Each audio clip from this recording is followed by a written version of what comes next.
सखी कि आधा घंटा चढ़े वाला है फुलौना दुनु धरे वाला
चीज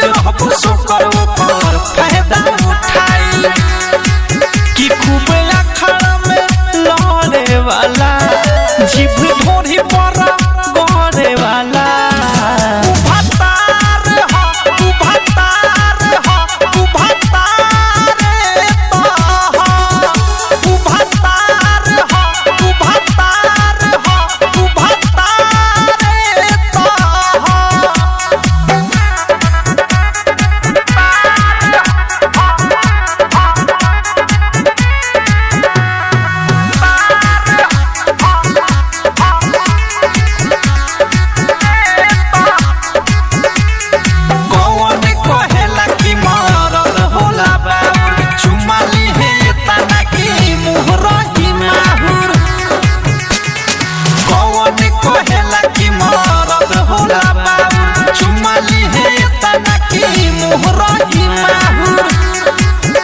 बात नहीं खेओ धे से डरे वाला।